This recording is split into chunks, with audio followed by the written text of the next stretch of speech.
Hello, everyone. Welcome to Midnight Hatter Live. It is Wednesday. I am joined, as always, by my good friend Adam Blue. How you doing, buddy? Hey, doing good.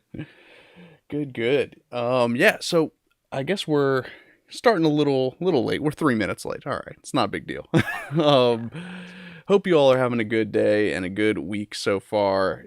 Today we're talking about a pretty exciting topic for me. We're actually this is the first time that we're streaming together that we're not going to be talking about something tangentially related to Gundam.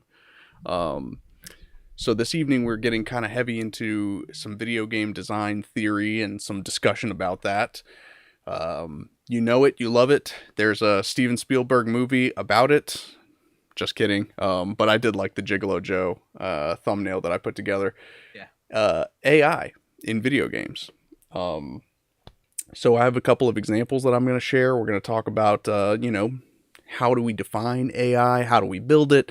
And maybe if there's time, I'll show you some of the tricks, which, spoiler alert, if you are the kind of person that, if you know how magic trick works, it ruins it for you, then I'll tell you when to jump out of the stream. That's pretty good. All right. So let me change us over so that we've got our chat up. Hey, what's going on, Robert? Thank you for that Yeah, first Robert. comment and like. Always, yeah, always good Always, to have you always around. nice to have you in chat. Well, Uh, hey, Steven, let me ask you before sure. we jump into the AI, has there been any games that you played recently that you noticed the AI was interesting? So I have a couple of examples that I'm going to bring up, and I think that most recently I've been watching a lot of Resident Evil 2 remake playthroughs, and so that's going to be one of the things that I bring up is the Mr. X AI that is so popular. But there's definitely a lot of fun stuff out there that some honorable mentions will say. Well, yeah, real quick, I just wanted to bring up oh no, saying I'm really hard to hear. Let me Oh, I might sorry be able to about that. fix that on mine. Well, let me bump you up a little bit here. Oh, Um, okay, cool.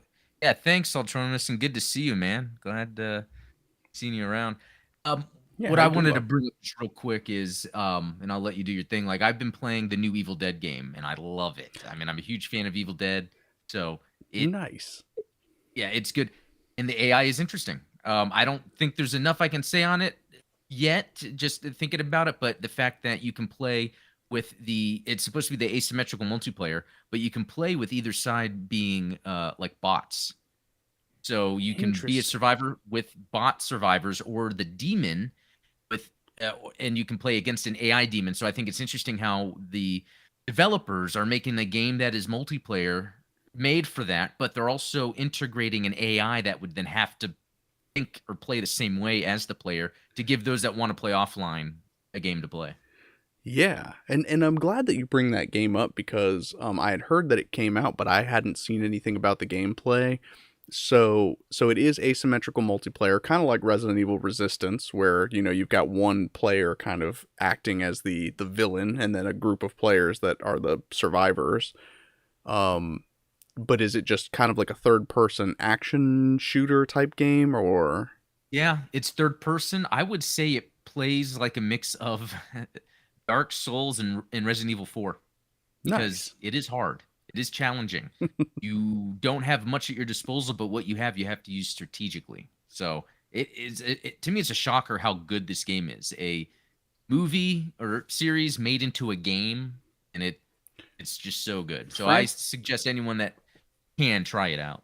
Yeah, franchise games like that, they can definitely be hit or miss, and I'm glad that that one turned out to be a hit because I'm a big fan of Raimi and the Evil Dead saga. Nice. It's good. We'll have to have a discussion all on that sometime because I was obsessed when I was younger and still am, probably. Absolutely. Yeah. So first, I guess we should define what AI means in video games because it's kind of a misnomer, right? Like because it's not truly artificial intelligence in the science fiction sense where you've got robots running around and doing things. It's more of like a state machine controlled by a series of if statements, right? Hmm. Um, And I guess to that point, then, is it then really when it comes to creating an AI, which again, we think of AI as artificial intelligence doing its own thing. A lot of times, an AI in a video game is maybe handcrafted, even though it may seem like it's artificial intelligence. It's really handcrafted to behave in certain ways with those statements. Exactly. I mean, and it can be as simple or as complex as you want it to be, but ultimately, and this is, uh, credit to the intelligent designer that created human beings is, I don't think that we give human beings in the brain enough credit for the amount of sensory information that we have to compute, like on a second to second basis, right? Your brain is constantly making hundreds of thousands of calculations based on the even just listening to someone, right? You hear someone from across the room and you have spatial awareness that you are calculating in your brain. You have to make up the string of sounds that then make up words that then craft sentences, and then you have to translate that in your brain.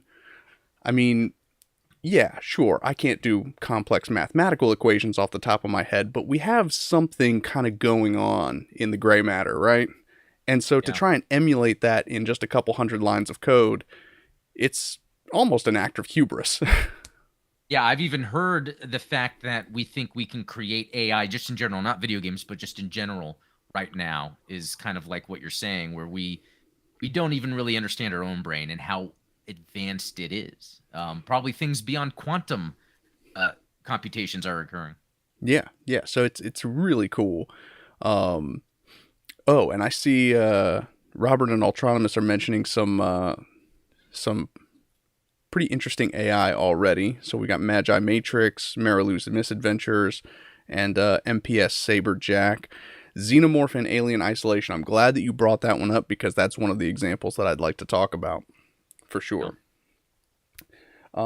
Looks like my chat window's bleeding over a little bit. Let me clean Oh that yeah, up. you got to make it look just right. The symmetry, measurements. Now Yeah, I get it. exactly.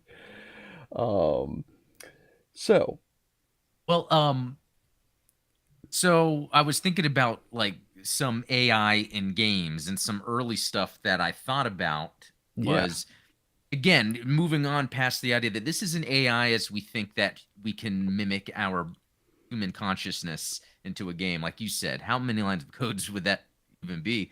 Um, but like I remember Doom had it where the enemies would fight each other, and I didn't realize it at first. And that was something that just sort of came up. And then as I would play the game, I knew I could use that to my advantage. Like if there's a group of enemies in a room, I would stay back and just kind of let them get at each other. And I even then I didn't really think of that as, I thought that was a cool feature, but I didn't really think about the work that it may take, the if statements that occur for them to implement something like that at that time.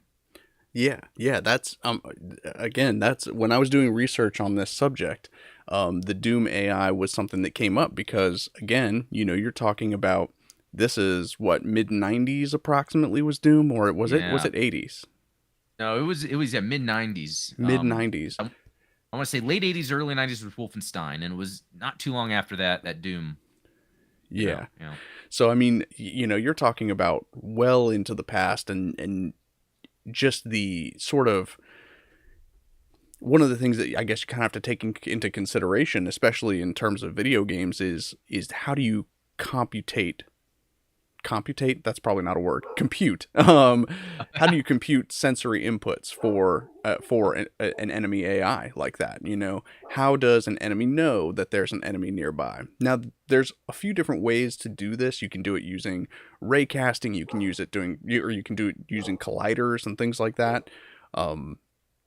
That there's all kinds of different solutions, and that's probably what is most appealing about the subject to me, is that you have 1,000 different ways to do the same task, and so you kind of have to choose which is the most optimized way of hmm, accomplishing that, right? yeah, So I did mention that we've got some examples that I wanted to share with you.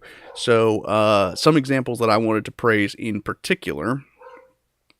Yeah, wife is home. She ran out to pick some stuff up, and so now she's probably back and driving the dogs nuts.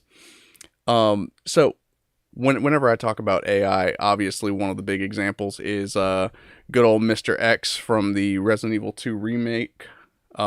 This is obviously a mod where they've replaced um, all of the enemies in the game with Mr. X.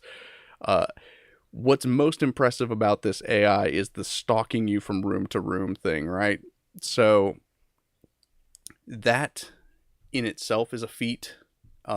But then you also have that complicating factor of where the longer the enemy goes without finding you, the more aggressive he gets, and the AI will start to cheat on you, and it'll start to teleport him around the map to make him appear in places that you don't expect him to be, right?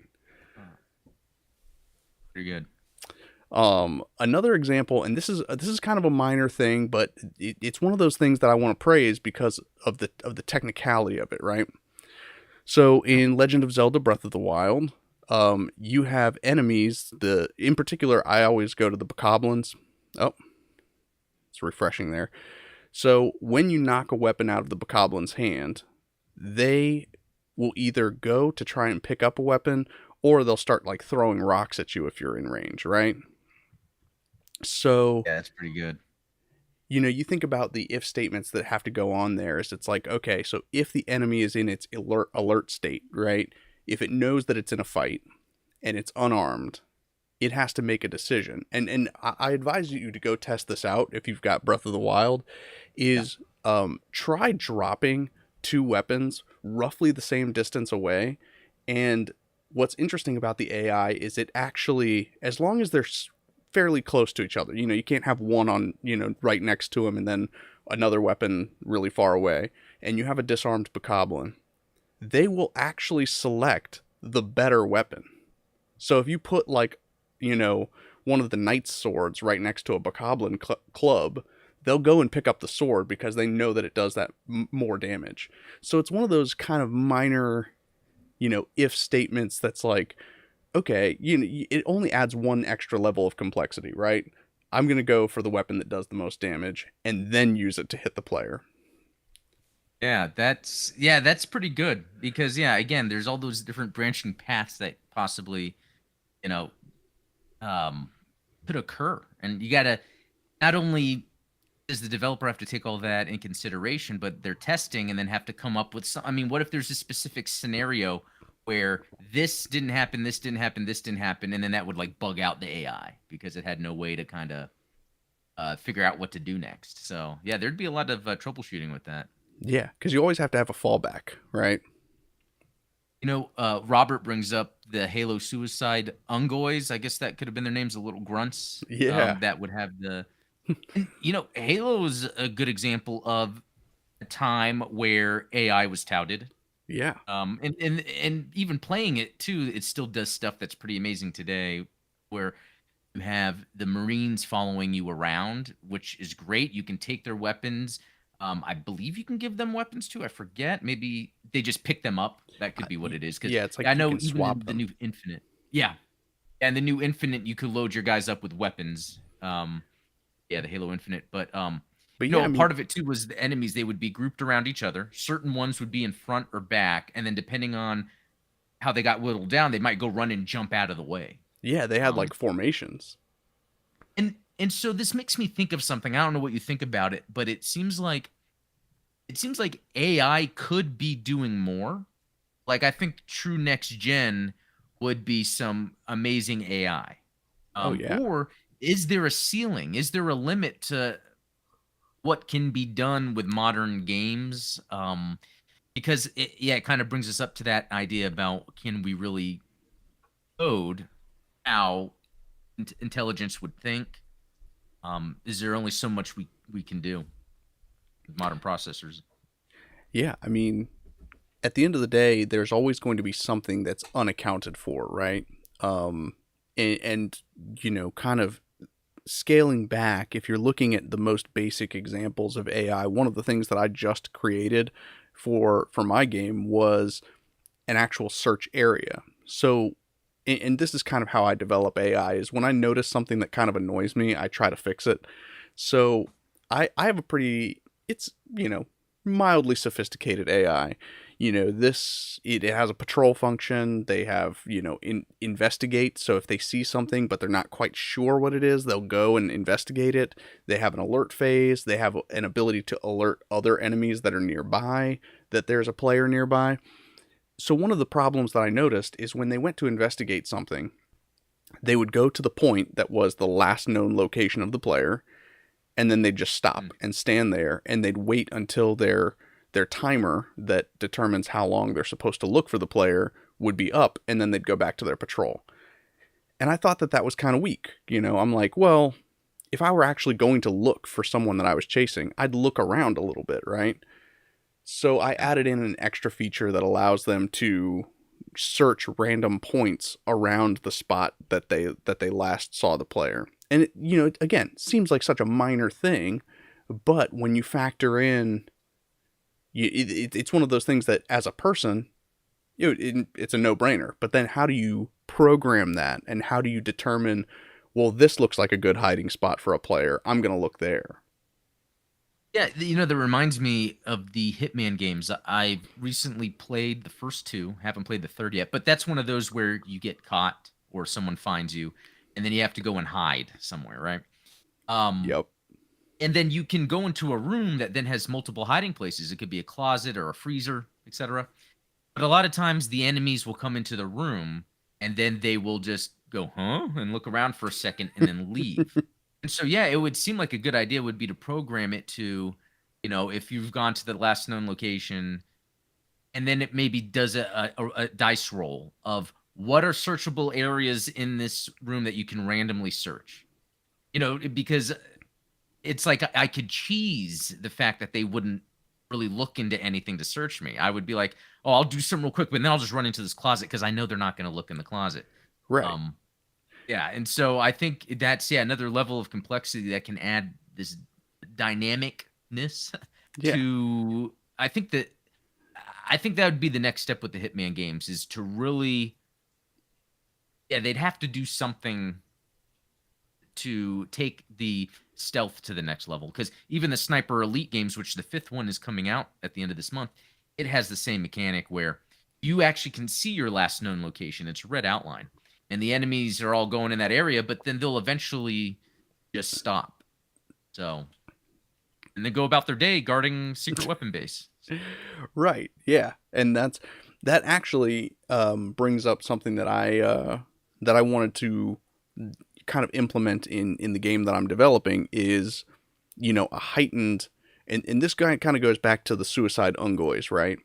So there are certain hidden variables that you can have in AI where, for instance, in Halo, we're talking about morale, right? So when the Ungoys reach a point where it's like, okay, I'm not detecting any of my allies around me, I'm going to suicide attack the player, or I'm going to run away. Like, there's something going on there that's not visible to the player in the same way as, say, for instance, um, just like a visible meter of like, oh, this is how angry they are.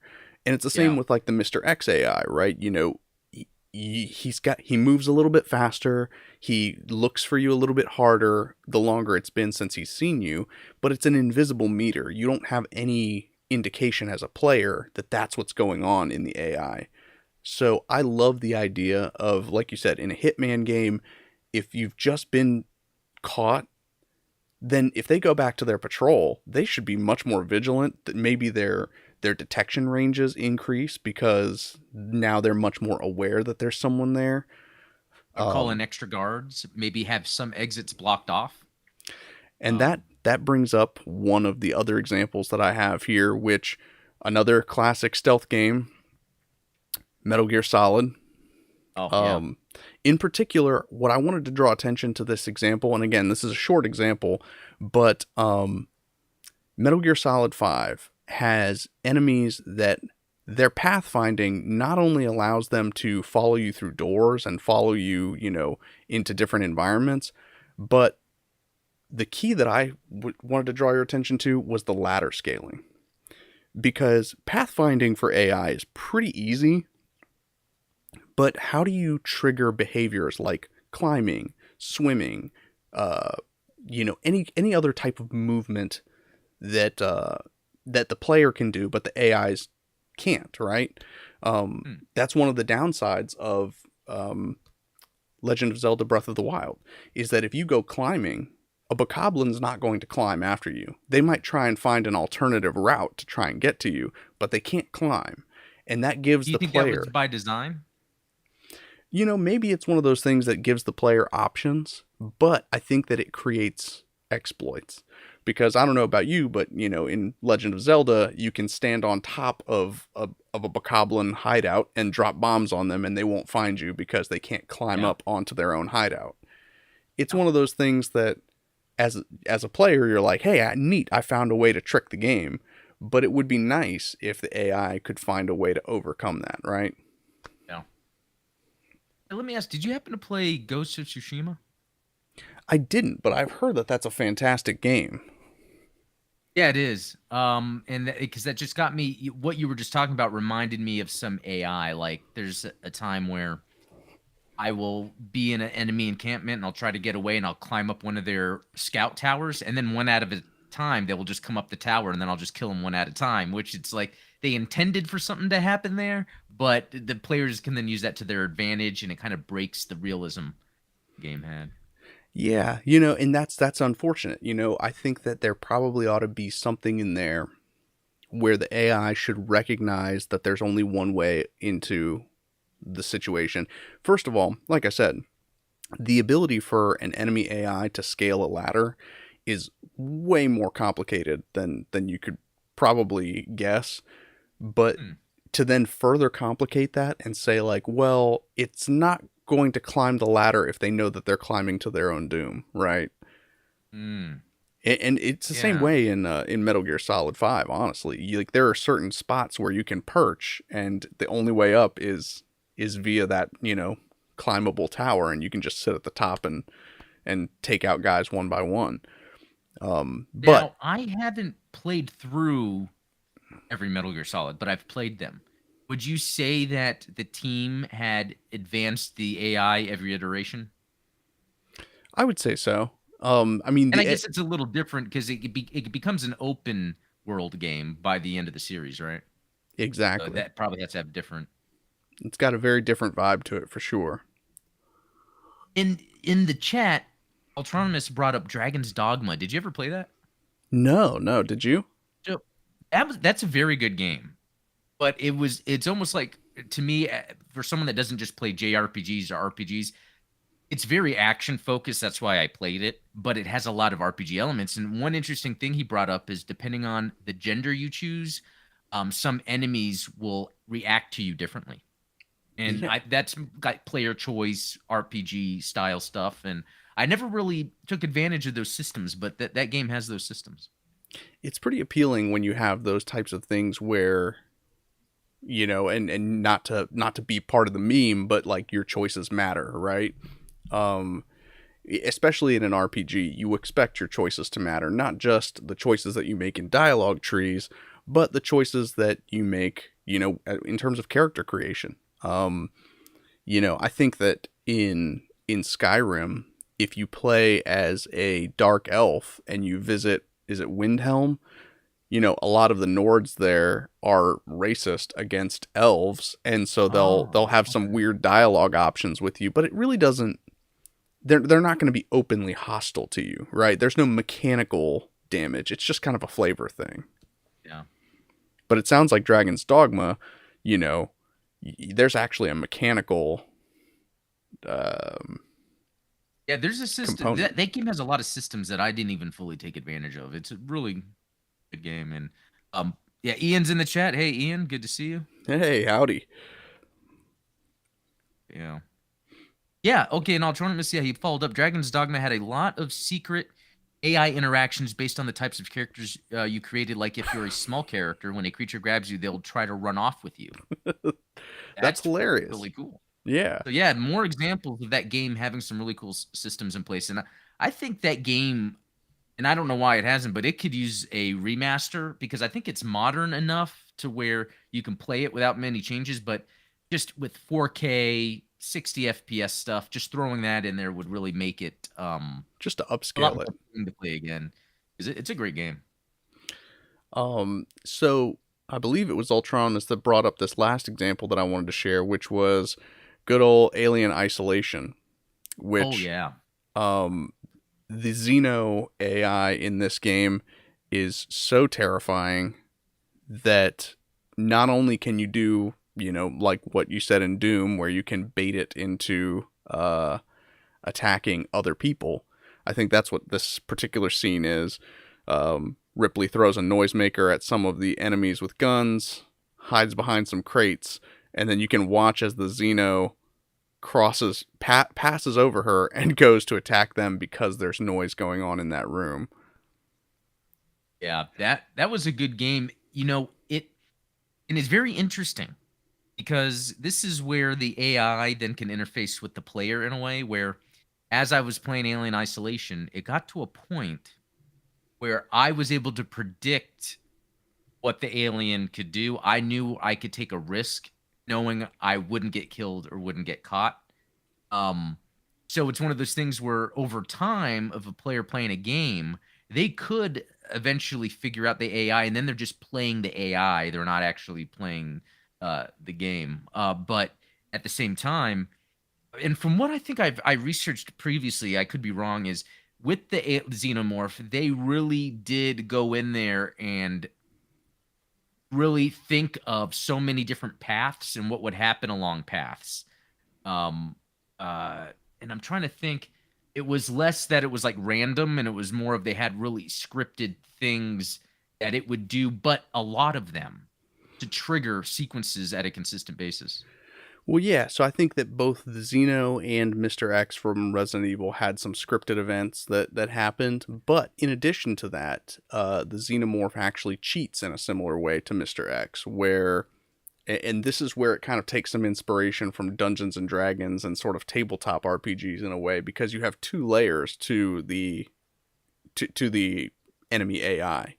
You have the enemy itself that has its own sensory inputs. It can see the player, so to speak. It can hear the player. But then you also have this sort of omnipotent god AI that always knows where the player is. That's basically feeding information, little bits of information to Ah, the xenomorph in order to, steer it towards the player and make for some real dynamic okay. interactions. Which I I think is didn't know that. where you can get real clever with it, because you're leveraging it's the same thing when you're in a tabletop game, right? The dungeon master knows the player's classes, knows what they can do, and then That's the right. enemies that they have fighting against them, sometimes the enemy knows a little bit more than you would expect them to, because they're controlled by the dungeon master, right? Yeah, that's a pretty good layer of AI having that kind of overworld, and it reminds me again, going back to Evil Dead, how there when you're the demon, you are controlling other things to happen, and it's all AI based on what the survivor characters are doing. Um, that's a lot of levels there. Um, Ian brought up something. Last of Us Part 2 had an interesting AI element on top of all the accessibility options to where when you are playing and kill a character, the other characters will call out names of the person. That is an interesting little I didn't play Last of Us Part 2, but that is Neither did I. Yeah. a pretty fascinating little, um, again, it's one of those flavor type things. It doesn't mechanically change anything, I imagine.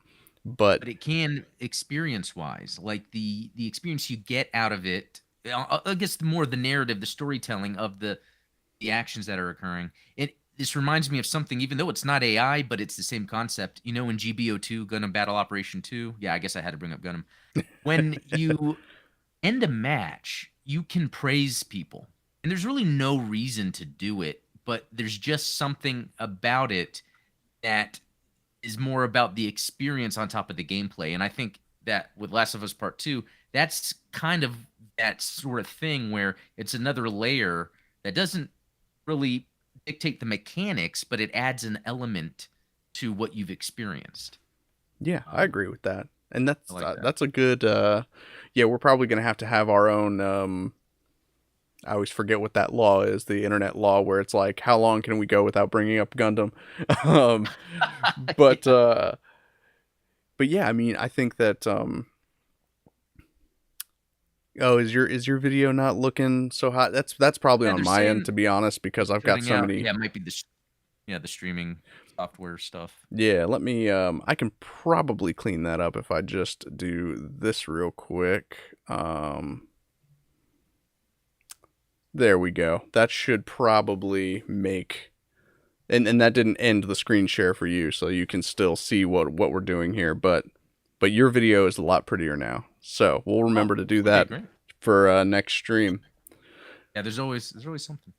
But no, Ian also brought up that in The Last of Us Part 2, each NPC has a name and they took the time to name all the NPCs, which is another layer, I guess, again, on top of AI, how intricate you get with what they would be interacting with in order to get whatever outcome you want.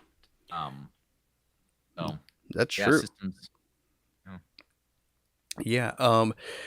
So, oh, still having some trouble with your video feed, but again, it's probably because I've got so many windows open, all these different examples and stuff. It's probably gonna. I'm nervous about how much the frame rate's gonna drop when I start actually playing this example that I've got going, because if you can see now, I've got this is a game that I'm working on in Unity, and you can see some of the gizmos that I've got going on. One of the things that I think, I've brought it up a couple of times, but I think that it's worth mentioning in terms of design is, in fact, the AI sensory inputs, right? We mentioned, or you mentioned how, you know, an AI will go to a location, but not necessarily know to search something unless you script it to do so specifically, which, there are ways of saying, like, here is a search location, here is a search location, go to these locations. But you want it to be a little bit more dynamic, a little bit more natural than that, right? yeah. You want the algorithm itself to recognize a search location without having to tell it specifically this is a search location. Or at the very least, if you're going to tell it that, then you don't want it to be like the first option. You want it to be from a series of options that maybe you randomize it. That way it feels a little bit more organic, right? Yeah. So I don't know how well you can see it, but I have a few Good. radiuses around this enemy alien. This asset pack that I'm using, I really like the character controller that this is a paid asset, but the character Oh, controller that comes with this is very dynamic and has a lot of movement options that I really like. But the AI is incomplete, so I'm deciding to kind of use my own scripts to complete the AI. So okay. what I've done here is, with this particular enemy AI, I've created a series of radiuses around it, and they're represented visually in some of these spheres that are around it. And what's interesting about it is I can control things down to, say, for instance, um, let's go down to my enemy script details here. I can actually increase the radius at which the enemy will be alerted when they detect the player. I can maybe increase their field of vision.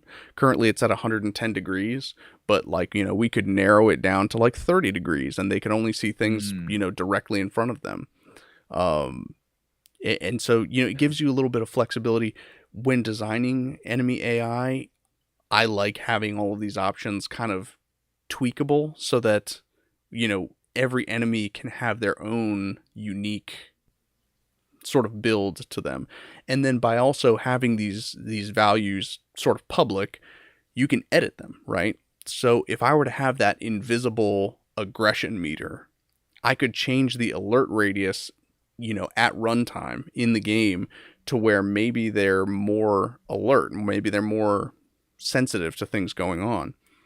Um, Mm, One of the things that I'm working on doing, that, maybe if there's time we can dive into the code and show you how exactly it works, is audio, right? So that's one of the things that in Alien Isolation, the alien can hear you, so to speak. Well, there are ways in Unity or in any game engine, depending on which one you're working in, that you can create audio listeners. You can create, how far audio travels in that 3D space. But in the interest of saving resources, one of the things that you can do, and the trick that I'm going to be using, is to actually be using some of the radiuses that I already have. So rather than actually creating an audio listener and a way for the enemy to hear, basically what I'm going to do is create a way to simulate them hearing. So when you enter a particular radius of them and you're moving at a certain speed, say, at run speed instead of walk speed, the enemy will automatically be triggered to go investigate the spot that they heard you running. Heard you. But really, there's no audio going on. It has nothing to do with whether or not the character's actually generating footsteps. It's just, it kind of fakes you out, right? Yeah. So it's a clever way of reducing the processor load while creating a little bit more of a dynamic and interesting gameplay experience. And hopefully, that doesn't, I'm not giving away too many secrets that'll allow or allow players to play the AI like you mentioned, where you're like, well, I know how the AI works, so I can sneak up behind them and stuff. And so, are you doing things that you yourself have, like you'll play a game and you'll play against an AI and realize, man, it would be better if this occurred or that occurred. And then do you try to look and see if that exists anywhere? And then if it doesn't, you then try to create that scenario yourself? Yeah, to the best of my ability. I think that Cool. and as you've kind of started learning about me, is whenever I learn a new trick, I like to try and implement it in something, in that Venn diagram of hobbies and gaming, and then the Yeah. programming side of me that gets really excited every time I discover a new algorithm.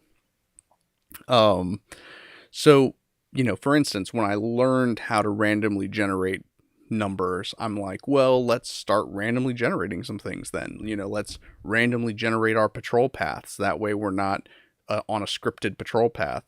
So, you can see in the visualization here, this is the patrol path that the enemy will follow.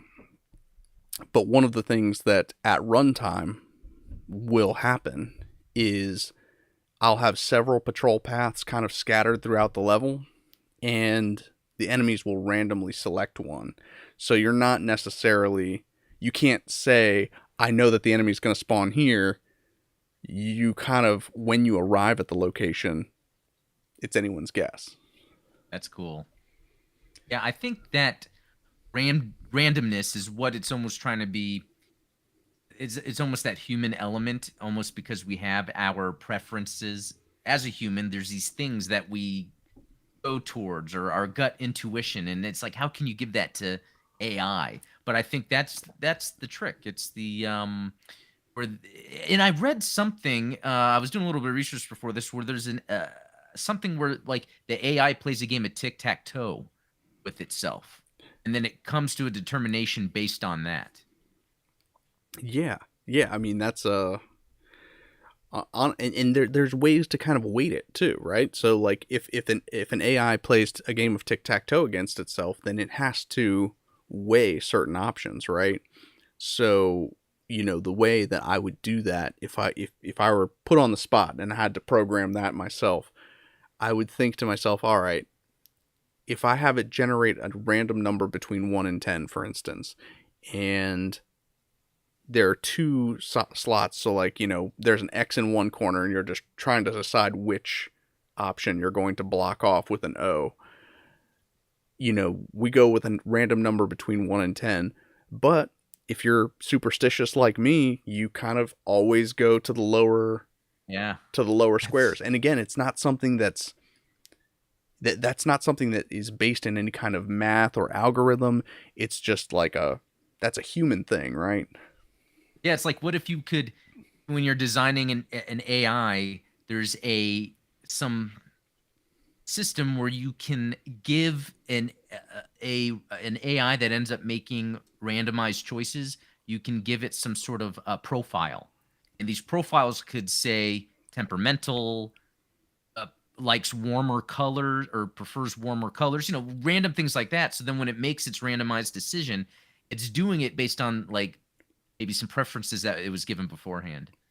I mean, that's a great idea. Like, I think that you would probably see that a lot in those kind of older Japanese games, right? Where they give you each character's blood type because Oh yeah, that's right, right. Yeah, because that's like the Japanese zodiac is, yeah, if you're a B blood type, I always forget what they all mean, but yeah. I you're forget more what they mean, but assertive. I thought that was an interesting cultural thing. Yeah, looking into that. But uh, I think that to kind of create that more natural sense, like you're talking about, it can't be 100% of the time. Yeah. Maybe the computer has a preference, but it's not a guaranteed preference. It's just an inclination, you might say. So it's like a 60-40 chance instead of a 50-50. Yeah, and with your example you were using about the FOV that you can change on your AI, that Mm-hmm. also reminds me of another game that touted its AI when it was coming out was Far Cry. Do you remember that whole thing? And it was Yeah. about where I think they must have done some limited FOV scoping with the soldiers, the enemies, because the idea was it would see you, you can go behind a box, then they would go to where they think you are, and then you can keep going around it, and then they'll keep looking for you, and then you can fake them out, but they would keep looking for you. It's almost like they were only able to see you, and then I guess the game would say, okay, then they would have to be somewhere in this area, look for a while or something.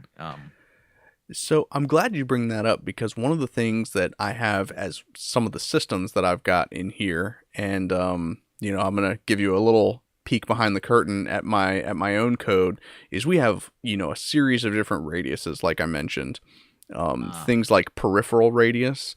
This actually, as you get closer to the enemy, their peripheral vision gets improved. So, you know, maybe you can sneak by them so far before they notice you out of the corner of their eye, so to speak. Um, yeah. Sorry, I was gonna say you remind me of when you play a game that you have to sneak around an enemy. There's times where I'm like, well, I know that this AI won't hear me or see me if I'm this close or move here. And I think Elden exactly. Ring, there's a big example in Elden Ring because you could, it's weird. It seems like you could easily sneak up to someone and take them out as long as you were ducking or crouching.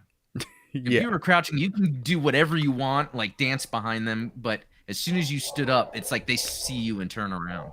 And the animation starts to where even if where they're standing, you could still assassinate them since the animation, since their AI trigger started, then it doesn't allow you to then take them out. It's almost like, yeah, they were in one state or another. But even if their animation still wasn't fully turned to you, um, You still yeah, have that little yeah, half second or so many yeah, frames that you can still land a hit. yeah, yeah. Yeah. So like I said, it's funny that you brought up that Far Cry example because in particular, I have two types of vision that the AI uses. So we've got our field of vision, which Mhm. what that does is if you're in a particular radius, which, I've got two different radiuses, one that's slightly larger, which is like just your detection radius. Like, oh, I see something. I don't know what it is, but I see something. And then slightly closer is your like alert radius, which is I see the player and now I'm going to attack it. So what that does is if you're in that field of vision and the player enters either of those radiuses, then the enemy starts acting, right? But there's the example that you brought up where you can hide behind an object. That's something that again I noticed was broken because I would be standing behind a wall and the enemy would still be trying to get me. And I'm like, well, there needs to be a way to disrupt the enemy vision. So what I did was I created a raycast, which is just like a line that is constantly going between the enemy and the player. And this is where that sort of God mode AI comes in. So Oh, regardless of anywhere you are on the map, if that raycast is between the player and the enemy AI without being interrupted, then it's what's considered in sightline. So, and I have the raycast coming from the enemy head. So, like, if you hide behind a box, it breaks the raycast because it's not, you know, because you're not at the same elevation. Yeah, that's pretty good. Yeah. That's So you actually have to be both within the sight line, you have to be uninterrupted, and you will have to be facing forward to them. Hey, you know what? Bruno Khalil was saying he just finished giving some lessons of this, and here we're talking about it. Yay. You know, Bruno? Yeah, Bruno's a regular on the channel. How you doing, bud? Oh, Um, awesome. Interesting. So I didn't know that you were into game development that or were you just talking about Far Cry? I do see that you mentioned Far Cry there earlier. And then that shirt dude 15, hey Hatter, I won't be able to catch the whole stream since it's about 1 a.m. in my time zone. Good luck with the scripts and the AI stuff. Appreciate it, appreciate it. That shirt dude is a good friend of mine. He creates a lot of Gundam versus content on Twitch and on Oh, YouTube. So oh, definitely cool. go check out that shirt dude. Yeah. A lot of guides when it comes to Gundam versus, particularly retro Gundam versus, which is pretty cool. Like I said, one of my favorite games of all time is Gundam versus Zeta Gundam, There and we he's go. got some Yeah. guides in there about, even minor things like, and again, kind of to tie in that subject of AI, the enemy AI in Gundam versus Zeta Gundam, where you've got like when a enemy unit is using the Bolinoak Saman, for instance, that particular mobile suit has the ability to grab you. So at what radius does or like what is the random trigger that triggers that grab behavior versus Mm, a shot or a melee attack, right? yeah. And I just don't want to gloss over the fact that you pronounced that random weird Gundam name so correctly, like just off the tongue. Oh man, yeah. Well, you got to know all of your Zeta suits, right? Yeah, I still need to do my homework, man. I Oh man, yeah. So let's see, where were we? We were talking about. Oh yeah, you were talking about kind of the God mode line of sight and what you have implemented. Um Yep. uh yeah, what are some other things you have going on? So speaking of vision, one of the abilities that the player is going to unlock during the game is the ability to create a cloak around themselves. Well, there are two types of enemies in this game. There are, if you'll excuse the pun, AI enemies that are robots and drones and things, and then you've got the alien sort of monster enemies.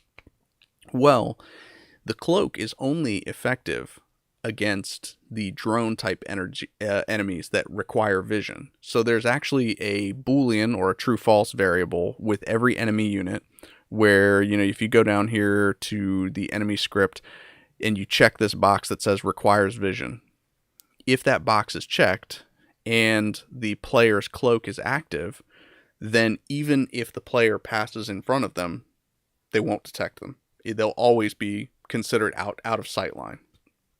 However, one of the things I wanted to do was give these aliens an enhanced sense of smell. Again, you can't really create smell in a virtual space. So how do I do that? Hmm. Is I created this requires vision variable that because the alien monsters don't require to see you, they can smell you. They are actually easier to aggro if you have your cloak active. So it's one of those little. So Oh, go ahead. like because it's not based on sight, it's based on smell, so their sense of smell is stronger, so they're smelling something regardless of the cloak or not. Yep. Okay, that's pretty cool. That's pretty cool then because um now I guess are you just using smell as the story example for how it goes, but you're really just wanting to kind of use some unique AI triggers. Exactly. It's one of those little tricks that kind of simulate the flavor explanation of it, right? So it's like in Uh, lore, it's because they can smell you, but in actuality, it's just, you know, a series of triggers that. Yeah, that reminds me of, it would be cool if like a controller can emit a smell, like if you blew up a tank or a building and then you kind of smell like burnt something, or I don't know, if you're at a nightclub in a game and you can smell like alcohol or That's smoke. probably the next step in video games, right? Is that 4D experience that you can get at Disney World. Yeah. 4D, yeah. I saw that Alien Encounter at Disney World back in the day with that, yeah, 4D experience. Yeah, that's amazing. You know, they like spray the water on your face to be broken glass. Um, Yeah, that's pretty good. yeah, I mean, I think that that's probably the types of things that you're going to expect to see like in the metaverse and such. Yeah, that's actually a good point. Because I wonder, as the metaverse, well, that's what that's interesting, because as the metaverse becomes a bigger thing, is it going to be less reliant? Is AI going to take a back seat? Or is that going to make developers want to improve AI so that these players are experiencing something together? No, curious because, like I said earlier, I feel like AI hasn't advanced all that much, but that just could because there is a ceiling to that. Yeah, I mean, I think that you have a processing power ceiling, obviously. Yeah, You know, how much of the game's processing power do you dedicate towards the computations that each AI has to do? Because, you know, and this is one of the reasons I'm trying to keep it lean is because, you know, the more enemies, the more NPCs in general, like the more AIs that you have on screen at a time, the more taxing it's going to be on the system, especially with next yeah, gen graphics being what they are. yeah. Um, And physics that are implemented. It's like, and exactly. physics is almost an AI in itself in a way, because it's the recreation of physics in a way, and AI is kind of recreation of intelligence. So Exactly. yeah, You know, I mean, if you think about it in those terms, you know, you've got, let's say, a wooden box.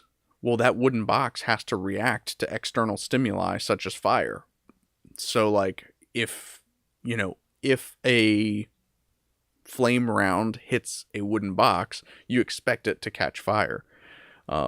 And so, you know, it has to have its own sort of processes that go on with that, where it's like, well, it got hit by gunfire, but it wasn't a flaming round, so the box just explodes instead of just catching fire. You know, things like that. You know, each one of those things, like you said, is technically an AI agent. yeah, Um, and I think that that's a, you know, to bring it back to the example you mentioned, Far Cry is one of those games that physics plays a huge role in it. It's yeah. it's a systemic game. It's not just the AI that's sophisticated, it's the interactions in the world between different elements, right? Yeah, and the thing with physics though is we are interacting with it every day, and we've created mathematical formulas to explain it. So all we have to do is use those mathematical formulas in a game, whereas with human interaction, or intelligence, we even have an issue with the uncanny valley. If we try to That's make something true. with graphics look too realistic, sometimes that's off-putting or it doesn't make sense. And I think that's why Disney or Pixar have been very popular with, and graphics like in Fortnite and World of Warcraft, where they're taking a step back from the realism and knowing things have to be slightly cartoony to be accepted. And um but that's, I think, the difference with the AI is there's the uncanny valley. Even if we were to program every possible outcome an NPC might have to something. And that's probably one of the reasons I think that you just brought up a very huge point is that uncanny valley. You know, the closer we get to representing something that's human, the more difficult it becomes to convincingly represent that, right? Yeah, It's much more difficult to create a human AI than it is to create a monster or a zombie or something like that. And so the most advanced AI that we typically see in video games tends to be in a game like Resident Evil or Alien, where yeah, the xenomorph doesn't have to behave in a way that we would expect a human being to behave. yeah. It's funny again with the uncanny valley. Like I would, I like Star Wars. I used to collect, and I kind of still do those, the 3.75 inch figures. But there's also the 6-inch figures. And it's like, oh, why don't I just collect 6-inch figures? But you know what it is? When I look at a 6-inch figure, I feel like I am trying to look at something that represents something real, but it just doesn't work for me. But like those smaller ones, you kind of have to squint to get the detail so far away. The smaller ones just look like uh, it works. It's kind of an interesting way that Uncanny Valley can affect someone outside of a game. Yeah, I'm glad that you brought up the example of Star Wars too, because Star Wars is probably the only time you're seeing in recent memory, um, CGI characters that are supposed to represent actual people. Between Luke Skywalker and Leia Skywalker, Yeah. or Leia Solo, I guess technically, but but I mean in Rogue One she was still Leia Organa, right? Yeah. So yeah, Yeah. And go ahead. oh no, yeah, that's a good one too because I feel like, and this is the same with graphics in video games, even AI to an extent into computer effects in movies. Sometimes it doesn't have to be convincing as long as it's giving me that experience. And I think like with Leia at the end of Rogue One, I, I was fine with that. Even Luke in Mandalorian because they recreated him, Yep. and I thought that was fantastic. I I think a lot of times when something doesn't give you the experience is when it's relying too much on the tool just to get it done instead of trying to figure out how to mimic it. It doesn't mean you're using the right tool, but what can mimic something? And I think Yeah. AI design probably has to think about that a lot, like especially when you were just talking about the smell or or the line of sight. These aren't direct one to one how you would cause an interaction, but you kind of have to think outside the box of making it convincing, even if it's not. Well, and there's the that's where kind of RNG comes into play, right? And not to sound too much like Ian Malcolm from Jurassic Park and like the whole chaos theory, like which way is the water droplet going to go? But like you mentioned, line of sight and creating a realistic illusion. So a human being doesn't maintain consistent eye contact in a conversation. So like you said, Luke Skywalker and the Mandalorian, if you had an extended scene where this CGI character is going to be interacting with another human being, they're not going to, unblinkingly stare at the same location. So Right. where do you introduce those subtle flutters, like, okay, I'm going to glance off to my left, I'm going to glance off to my right, I'm going to blink right now. Those aren't Yeah. conscious decisions, and we can't compute those down to, if this then that. At a Yeah. certain point we just have to say, all right, over the course of 10 minutes you're going to randomly do these micro gestures, these tiny little things that seem human, but they're not, right? It's Yeah. just randomly generated. And I think that's when it comes to designing animation and CGI with a character or acting.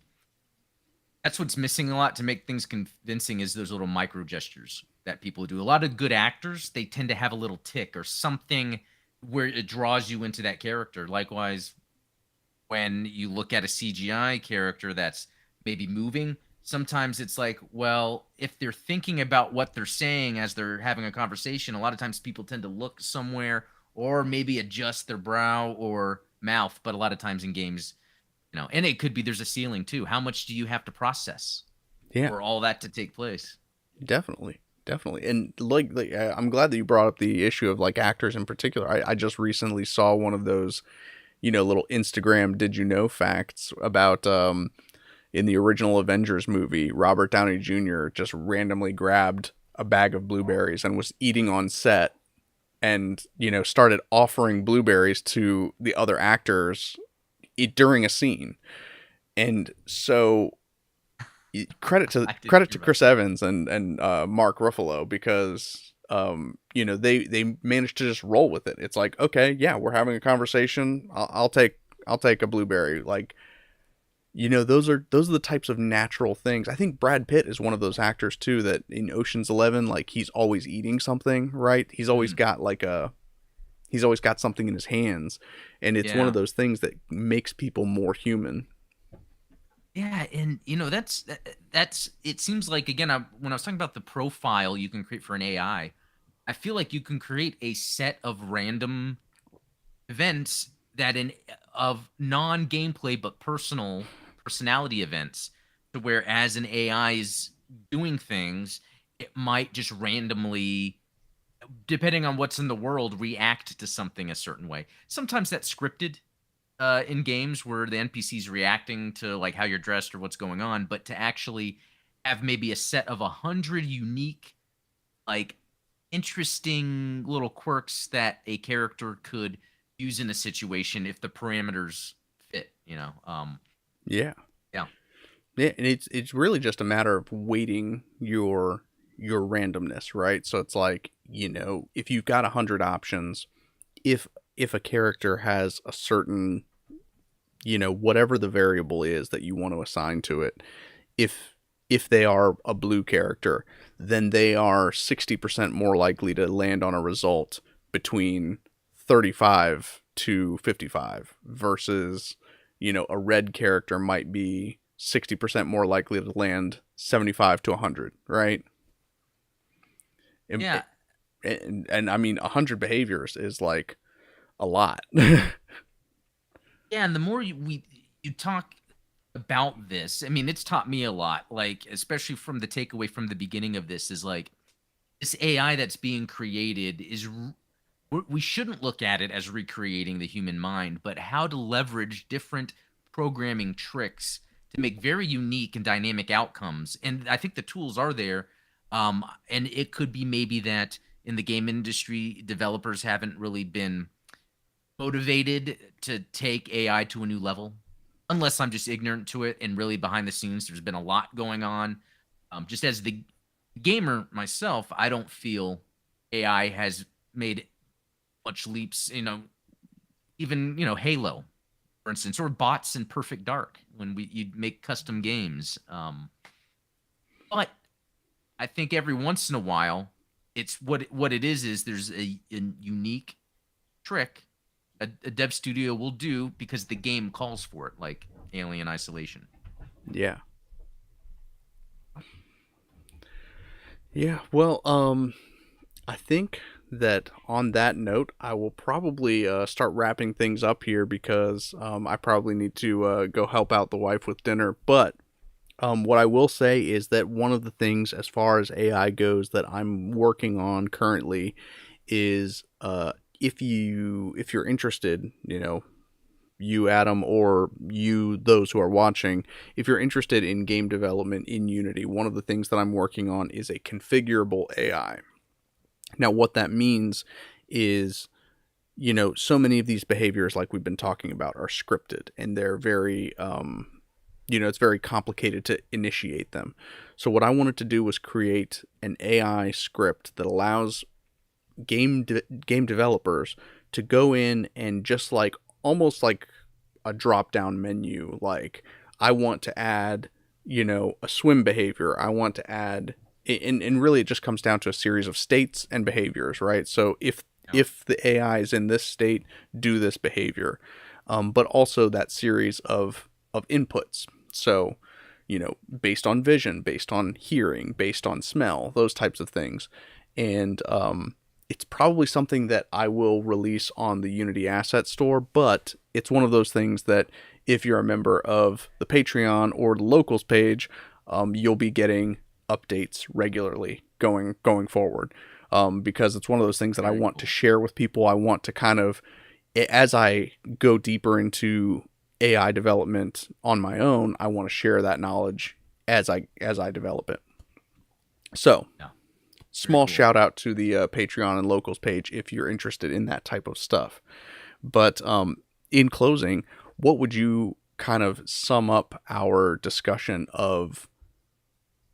Like you said, there's almost a plateau that we've reached in game development and AI. What would be, if you could say to any game development studio, like, this is what I want to see an AI do, what would be that thing for you that would kind of put you over the edge and maybe challenge the uncanny valley, so to speak? Yeah, that's a good question. I think it goes back to different elements I brought up, but it's being able to create these profiles of all these different random events that could occur and more of a nuanced thing, And just to give an example, looking at it the other way, when I'm playing a Dark Souls game, Elden Ring, they're so fun. I can go in, memorize the enemy, and then be the master the whole time. What if there was a way to add just enough interesting dynamic elements of AI to a boss to where, on some degree, you can memorize their moves, but there can be some surprises that you learn that maybe you learn about the character that doesn't have to do with attacks. It could be how they might react to an attack you do, or maybe depending on um, randomized events, you might come across a boss that has certain ticks in a playthrough that maybe they don't in another one. Like maybe one will get mad and start hitting the ground because you just happen to have come across a boss that in this game randomly it becomes angry. And then that just makes me think how it looks like a lot of the AI that's designed is based off, and you mentioned it earlier, what a game master in a tabletop would have in mind. It's like those tools they have. A game developer could make that for enemies and bosses that you encounter in a game. Yeah, I think that that'd be a great idea. Implementing that sort of god level AI that we talked about in Alien Isolation. Like there's Yeah. almost a counter going, right? So the meme of Souls games is like the constant rolling. What if Yeah. Yeah. what if a boss was able to detect, like, okay, you roll this many times per fight, I'm gonna interrupt your roll here, kind of. Yeah. That is really good. And I know sometimes I hear game developers talk about dynamic difficulty, but I'll say I've never really seen it in action. I think a lot of times they just turn up the dials of attack damage, turn up the dial of weapon damage or something. You know? Yeah, yeah. So that's cool. You've given me some great ideas of what I'd like to try and implement, if only to sort of push the boundaries of what we can do. Yeah, I think other than, and I think we've got past it finally, almost load times going away Yeah, in next gen. AI is the next thing. definitely. Well, cool. Well, hey, thank you all for tuning in. Hope you guys had fun. Hope you learned a little something, and drop in the comments below and let us know what AI examples we missed. I feel like we hit a lot of solid choices. Adam, thank you for joining me and bringing your video game expertise to the table. Yeah. Until next time, we will be on the Gundam Explained podcast tomorrow evening, Right. 8:30 or well 7:30 p.m. Central, 8:30 p.m. Yep. Eastern. So definitely Right. tune into that on the Gundam Explained YouTube channel. Links down below in the description. Until then, you guys have a great rest of your evening and a great rest of your week. I'll catch you later.